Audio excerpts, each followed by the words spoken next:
Channel को subscribe कर लें और नई अपडेट्स के लिए घंटी को भी दबा दें। बिस्मिल्लाहिर्रहमानिर्रहीम, अस्सलाम वालेकुम। तो आओ बच्चों, जमात दोम की रियाजी आपके सामने है। इसका सवाल, इसका अपना मश्क नंबर 2.4 का सवाल नंबर 1 और उसका पार्ट 4 चौथा जुज़ हल कर रहे हैं। अल्फ़ा बटा बीटा जमा बीटा बटा अल्फ़ा, जबकि मसावात ये है हमारे पास। इसको मैंने कागज़ पे लिख दिया है, तो आइए इसको गौर से देखते हैं और हल करते हैं। तो ये यहाँ तक मैंने लिख दिया है, यानी अगर अल्फ़ा व बीटा मसावात इसके रूट्स हों तो मालूम करें। इसके तीन पार्ट्स हम हल कर चुके हैं, जो कि आप देख सकते हैं, उनकी वीडियो बनाई जा चुकी है।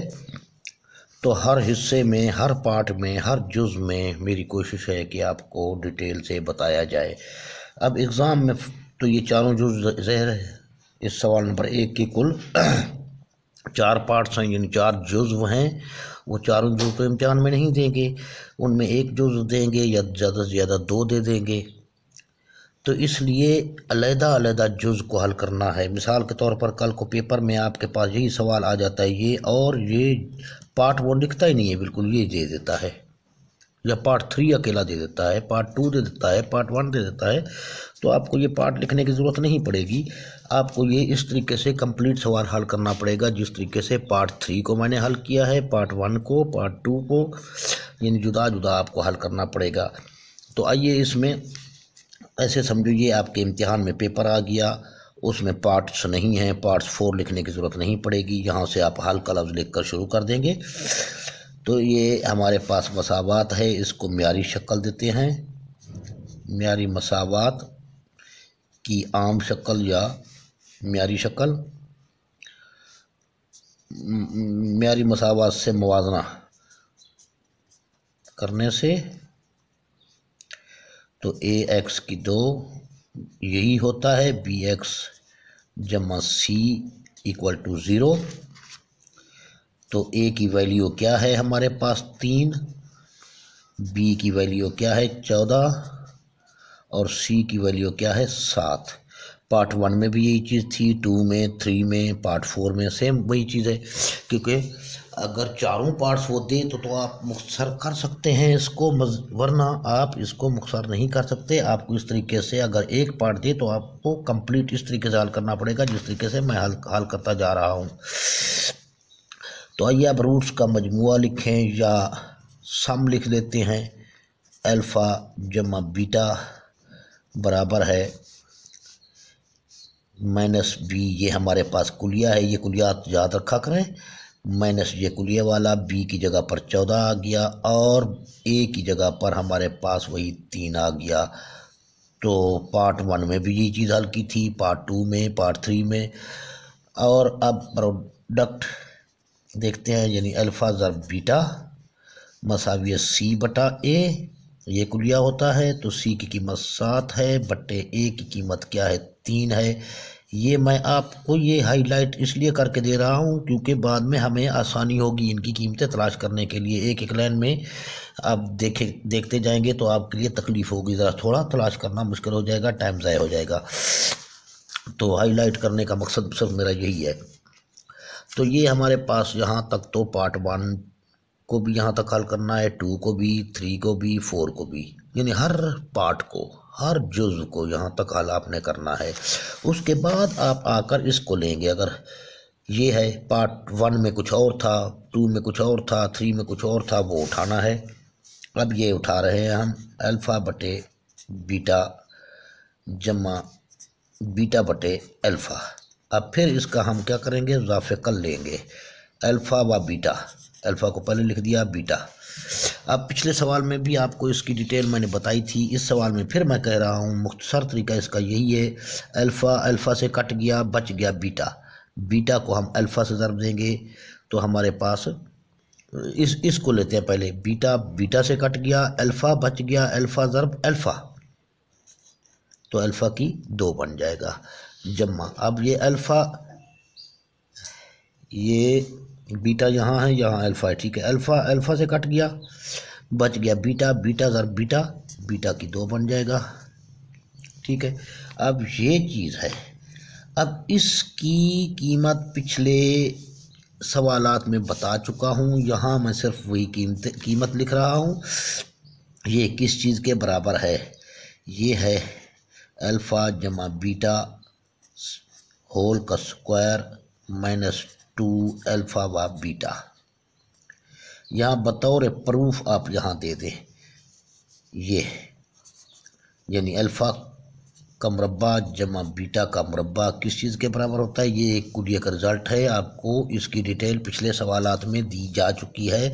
अगर ये सवाल यहाँ समझ ना आ रहा हो तो पार्ट 3 को देखें, पार्ट 1 और 2 को देखें, वहाँ आपको इनकी पूरी डिटेल इंशाल्लाह मिल जाएगी, वरना ये कोई मुश्किल चीज़ नहीं है। वही अब इसका मुरब्बा माइनस 2 अल्फ़ा व बीटा, इसकी कीमत हमेशा ये बनती है और इसकी कीमत हमेशा ये बनती है, ये एक दूसरे की कीमतें हैं समझो। अब इसके बट्टे लिखे अल्फ़ा व बीटा, ठीक है।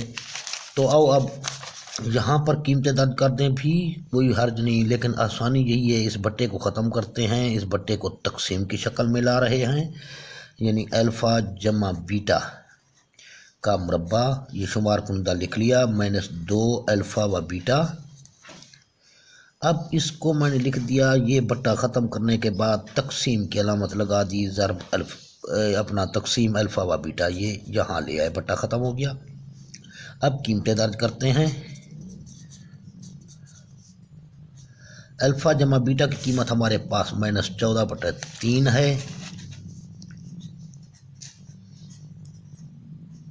इसका स्क्वायर है, मुरब्बा है तो इसका मुरब्बा ले लिया, माइनस ये 2 आ गया।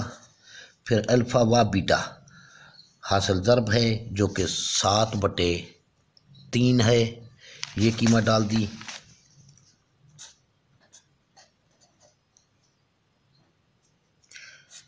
तकसीम, ये भी अल्फ़ा बीटा है, यानी 7/3 तकसीम हो जाएगी उसकी कीमत।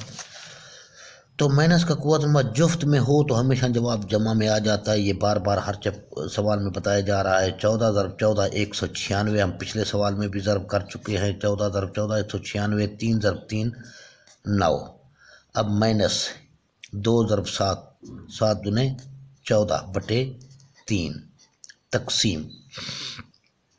अब ये तकसीम जो है ये इन सालिम की है, ये भी याद रखें, यहाँ ब्रैकेट ये लगा दे तो मुनासिब है होगा, ये यानी सालिम को ये तकसीम कर रहा है 7/3।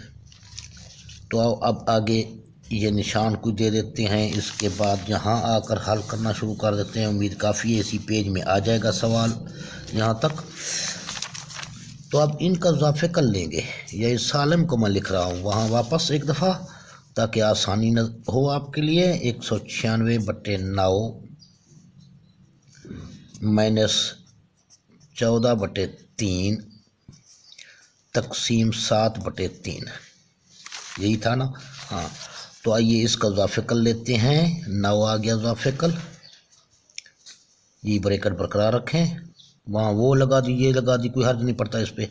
9 तो 196, फिर -3 पर तकसीम करेंगे तो हासिल किस्मत 3 आएगा। 3 ज़रब 14 14 42 आ जाएगा, 7/3 ये तकसीम आ गया। 196 में से 42 निकालें तो 154 बच गया जमा का, ठीक है। 196 में से 42 गया, 154 बच गया।